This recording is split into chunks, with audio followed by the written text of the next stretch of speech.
An introduction to 1 and 2 Samuel. Who? One of the advantages of the placement of Ruth between Judges and 1 Samuel in the Christian Bible is that it gives us the chance to meet the character of David a little bit earlier on, who will go on to dominate the next few books of the Bible, both in his presence and in his absence. We'll witness over the 2 volumes of the book of Samuel the birth of a dynasty that will dominate the Israelite imagination for hundreds of years and is even held in high esteem today. This kingly line is what the historian has been building up to since Deuteronomy, but Ruth allowed us to step back a bit and regard events from a slightly different point of view. David, although he will unite the tribes that were in disarray at the end of Judges, was the great-grandson of a Moabite woman. The books of Samuel do not allude to this fact, but knowing it, we find in the story an extra dimension, which has been present in the Hebrew scriptures since the book of Genesis, but which is often hidden under the concerns of the Israelite people alone. When? As we've discussed when looking at the earlier books that are attributed to the Deuteronomist, the final texts of 1 and 2 Samuel were probably compiled during the exile in Babylon in the 6th century BC.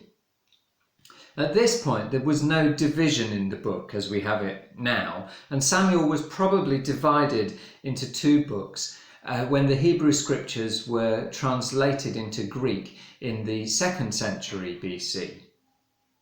This late division accounts for the slightly confusing naming of 2 Samuel, which doesn't feature the character after which it's named at all.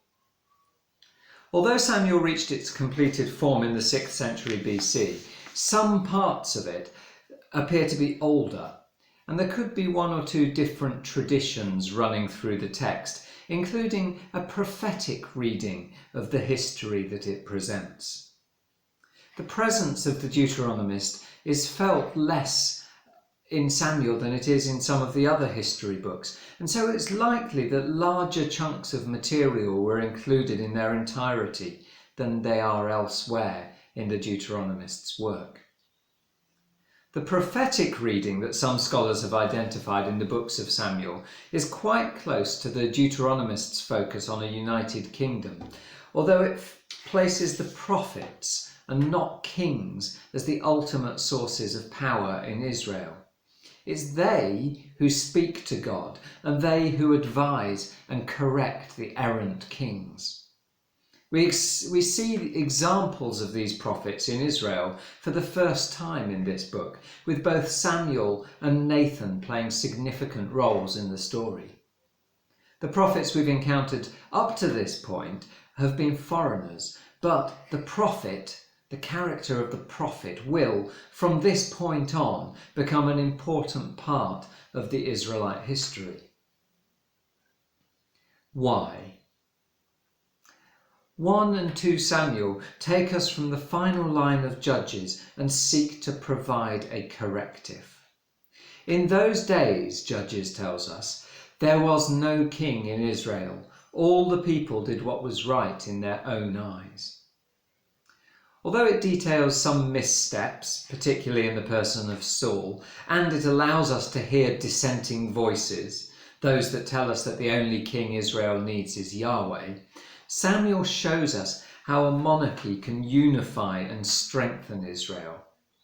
Instead of a tribal society, by the end of the 2nd book of Samuel, we have a single nation ruled over by a king in a capital city. Having stated that Samuel is designed to show the positive influence of the monarchy, this book is also searingly honest about the failings of human beings and their inability to live up to God's standards. Even those who are appointed to rule, such as David and Saul, are prone to human error. And so this book functions as political argument, a historical document, and a theological treatise about the fallibility of human beings.